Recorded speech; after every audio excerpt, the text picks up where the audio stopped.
Year 2020 Oscar की best movie announce होती है, पैरासाइट का नाम आता है और साउथ कोरियन इंडस्ट्री की इतनी ज़्यादा तारीफ होती है जितनी पहले कभी नहीं हुई थी। कई सारे लोगों को इस इंडस्ट्री के बारे में पता चलता है और इस इंडस्ट्री में बनने वाली मूवीज़ को सब एक्सप्लोर करना चाहते हैं और करते भी है। पैरासाइट एक ऐसी मूवी साबित हुई थी जिसने ऑस्कर की हिस्ट्री में एक माइलस्टोन सेट कर दिया था। बेस्ट इंटरनेशनल मूवी की कैटेगरी में सबसे ज़्यादा अवार्ड जीतने वाली ये मूवी बन चुकी थी। सो इस इवेंट के बाद साउथ कोरिया की मूवीज़, सीरीज, इन सब पे लोगों ने फोकस करना स्टार्ट किया और उसके अंदर ये कंक्लूजन निकला कि ये मूवी सिर्फ एक एक्सेप्शनल मूवी नहीं थी, इसके अलावा भी कई सारा कंटेंट कोरिया के अंदर बना हुआ है। वहाँ के डायरेक्टर और क्रिएटर्स कुछ इस तरह से कंटेंट बनाते हैं जिससे वो ऑडियंस का अटेंशन पूरी तरह से ग्रैब कर पाए। उन्हें इतना ज़्यादा एक्सपीरियंस हो चुका है उनकी इस फील्ड के अंदर जिससे वो ऑडियंस को कैप्चर कर लेते हैं। उसी के बारे में आज मैं डिस्कस करने जा रहा हूँ। आखिर साउथ कोरियन इंडस्ट्री के अंदर उनकी मूवीज़ और उनके ड्रामास के अंदर ऐसी कौन सी खास बात होती है जिससे ऑडियंस उसके साथ पूरी तरह से रिलेट कर पाती है, उसके साथ कनेक्टेड फील करती है। तो चलिए स्टार्ट करते हैं।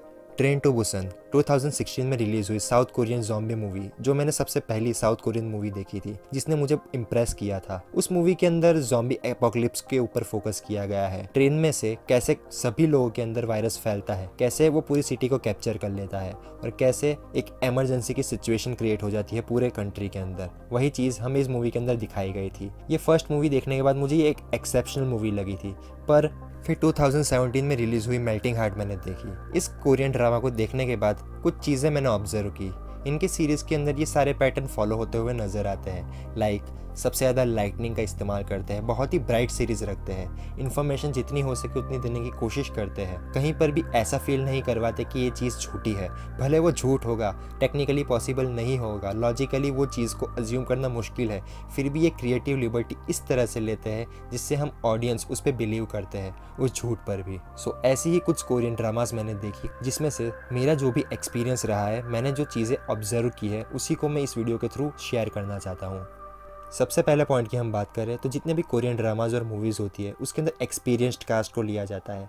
एक ऐसी कास्ट जिनके एक्सप्रेशन ऑन द पॉइंट हो, जो कैरेक्टर के अंदर बिल्कुल पूरी तरह से जिए हो, कैरेक्टर्स को देखकर हम उनसे अपने आप को रिलेट कर पाए, इस तरह की कास्टिंग की जाती है। फॉर एग्जाम्पल, ज़्यादातर जितने भी कोरियन ड्रामाज होते हैं उसके अंदर लव स्टोरी को ज़्यादा दिखाने की कोशिश की जाती है और जब भी ऐसी कोई सीरीज स्टार्ट होती है तो हमें सबसे पहले कुछ कैरेक्टर्स दिखाए जाते हैं। एकदम ही लॉनली होते हैं, वो दुनिया से एक तरह से डिसकनेक्टेड होते हैं, उनकी जो प्रॉब्लम होती है उस पर फोकस किया जाता है। धीरे धीरे ये दो जो कैरेक्टर ए और बी है उनको एक दूसरे के पास लाने की कोशिश की जाती है। जैसे ही ये एक दूसरे के पास आते हैं, इन दोनों की प्रॉब्लम एक दूसरे को समझ में आती है और एक दूसरे को फुलफिल करने की ये कोशिश कर रहे हैं, ऐसा हमें दिखाया जाता है। और ये जब होता है तब जितने भी मेन कैरेक्टर के साथ एक्स्ट्रा कैरेक्टर डेवलपमेंट हुआ था उन सभी कैरेक्टर को मिक्स करने की कोशिश की जाती है और जब भी ये मिक्सअप होता है तब वो मिक्सअप हमें एज ए ऑडियंस एक यूनिक ही एक्सपीरियंस देता है। ज़्यादातर दो टाइप की फैमिलीज़ हमें इस टाइप की सीरीज़ में दिखाई जाती है, एक लोअर क्लास और एक अपर क्लास। अपर क्लास और लोअर क्लास के बीच के डिफरेंस को हमें अच्छे से दिखाया जाता है। उनकी हर एक जो डिटेलिंग होती है वो हमें बताई जाती है। लाइक लोअर क्लास फैमिली से जो भी बिलोंग करता है उसे फाइनेंशियल और एजुकेशन वाइज बहुत सारे प्रॉब्लम को फेस करना पड़ता है।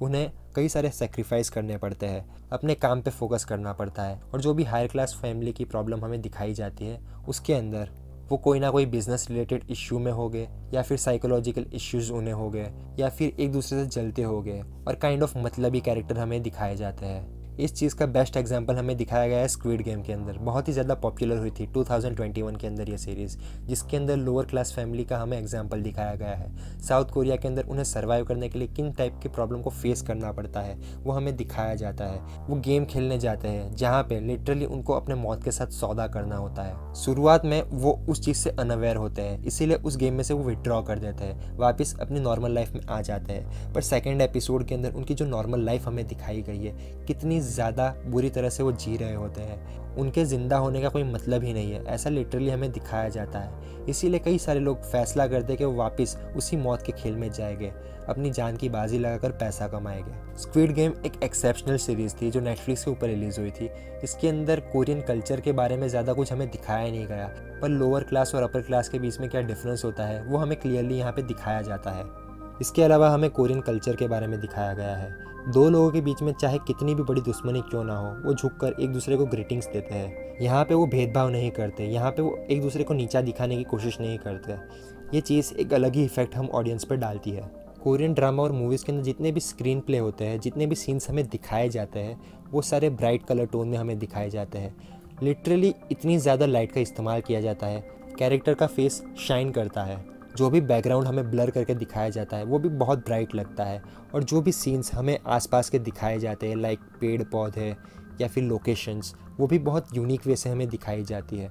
जब भी किसी एक सीन की स्टार्टिंग होगी तो वो सीन डिफरेंट एंगल से हमें दिखाया जाएगा, ताकि उस सीन का इम्पैक्ट हम व्यूवर्स के दिमाग में छप जाए। और कॉन्वर्जेशन नॉर्मल नहीं होते, जब भी दो कैरेक्टर्स एक दूसरे से मिलते हैं तो उसे 10 to 15 मिनट जितना मिनिमम खींचा जाता है। और इन कन्वर्जेशन को लॉन्ग रखने के पीछे का रीज़न एक ये भी हो सकता है कि जो भी डिटेलिंग सीरीज़ के अंदर बार बार फ्लैशबैक के फॉर्म में दिखाई जाती है, उससे हम ऑडियंस को रिकॉल करवा सके कि पास्ट में ये चीज़ हुई थी, इसी वजह से प्रेजेंट में ये चीज़ अभी हो रही है। सो स्टोरी को कुछ इस तरीके से लिखा जाता है, एग्जीक्यूट किया जाता है, ताकि पास्ट में जो भी चीज़ें हो चुकी थी उसको डायरेक्टली करंट सीन के अंदर इम्पैक्टफुली दिखा सके। मोस्टली कोरियन ड्रामास की स्टोरी प्रिडिक्टेबल होती है, जैसे कि इटावन क्लास के अंदर फर्स्ट एपिसोड के अंदर ही हमें पता चल जाता है कि पार्क सेरोय को जेंगा कंपनी के चेयरमैन के साथ बदला लेना है। हमें पता था एंडिंग क्या होने वाली है, चेयरमैन हार जाएगा और पार्क सेरोय जीत जाएगा।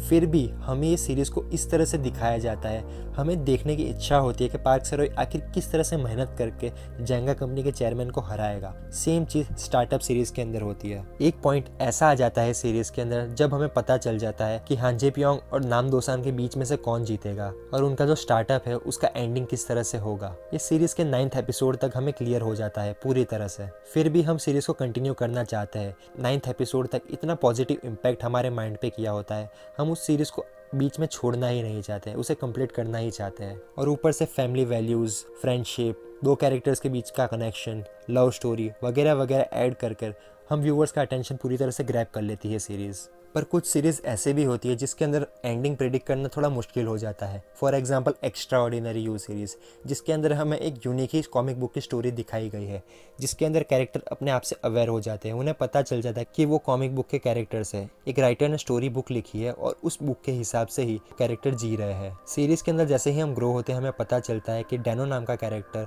एक नंबर 13 नाम के कैरेक्टर को डिस्कवर करती है, जिसका नाम वो हारू रखती है, और वो उसे पसंद करने लगती है। वो चाहती थी कि हारू के साथ वो पूरी स्टोरी को डिस्ट्रॉय कर दे, जिससे उन दोनों की हैप्पी एंडिंग हो जाए, पर राइटर के आगे उन दोनों को हारना पड़ता है। और इस सीरीज़ की एंडिंग जिस तरह से होती है ना, वो हमने प्रेडिक्ट भी नहीं की थी।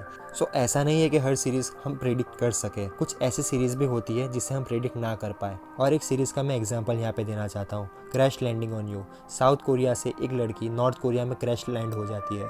वहाँ पे वो एक ऑफिसर से मिलती है और उसके साथ रहकर उन दोनों के बीच में कनेक्शन क्रिएट होता है, फीलिंग्स क्रिएट होती है। पर हमें पता था कि दोनों कंट्री के बीच में बहुत सारे प्रॉब्लम्स हैं, जिससे ये दोनों एक कभी नहीं हो पाएंगे। सो इस सीरीज़ का एंडिंग क्या होगा वो भी हमें कंफ्यूज करता है और क्यूरियस करता है कि इस सीरीज़ का एंडिंग हमें किस तरह से सरप्राइज करेगा। सो इस टाइप की सीरीज़ भी हम ऑडियंस को बहुत पसंद आती है।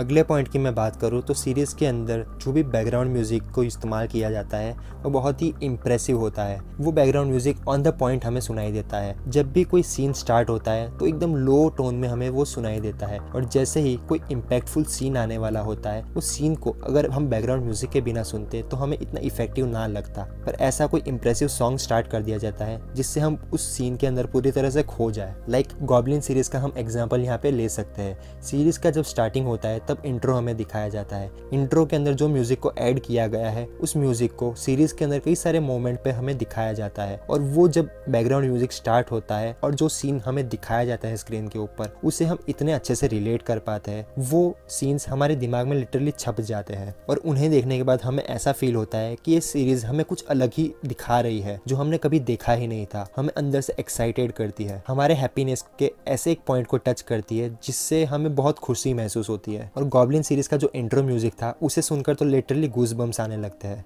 अगले पॉइंट की मैं बात करूँ तो उनके कंटेंट के अंदर सिर्फ लव स्टोरी को पोर्ट्रे नहीं किया जाता, कई सारी इन्फॉर्मेशन भी हमें दिखाई जाती है। लाइक जापानीज एनीमे डोरेमोन की हम बात करें सो उसके अंदर सिर्फ एक स्कूल बॉय की स्टोरी नहीं दिखाई गई जिसे उसके क्लासमेट परेशान कर रहे होते हैं, जिसके पास एक कैट रोबोट होता है जो उसको हेल्प करता है हर बार। पर इन सब के अलावा भी कई सारी डिटेलिंग दिखाई जाती है, like space, telescope, planet earth किस तरह से सन के अराउंड घूमता है, और कई सारे सोशल मैसेज देने की ये एनीमे कोशिश करती है। उसी तरह से इन ड्रामास के अंदर भी हमें इन्फॉर्मेशन दिखाई दिखाई जाती है। लाइक इटावन क्लास और स्टार्टअप सीरीज की हम बात करें तो दोनों के अंदर बिजनेस पॉइंट ऑफ व्यू हमें ज्यादा दिखाया गया है। स्टार्टअप सीरीज के अंदर थोड़ी लव स्टोरी को भी ऐड किया गया है, पर इटावन क्लास के अंदर बिजनेस को स्टार्ट करने में किन तरह की प्रॉब्लम को फेस करना पड़ता है, किस तरह से ब्रांड वैल्यू करनी पड़ती है, मार्केटिंग करनी पड़ती है, एज ए एंटरप्रेन्योर फाइनेंशियली कितना स्ट्रॉन्ग, कितना नॉलेज होना चाहिए। सेम वे स्टार्टअप के अंदर भी स्टार्टअप को स्टार्ट करने के लिए फंडिंग क्या होती है, कैश बर्न क्या होता है, एक हायरिंग क्या होती है, जैसे पॉइंट्स को हमें दिखाया जाता है। सो इस टाइप के जो भी सीन्स हमें दिखाए जाते हैं एक्सेप्ट लव स्टोरीज,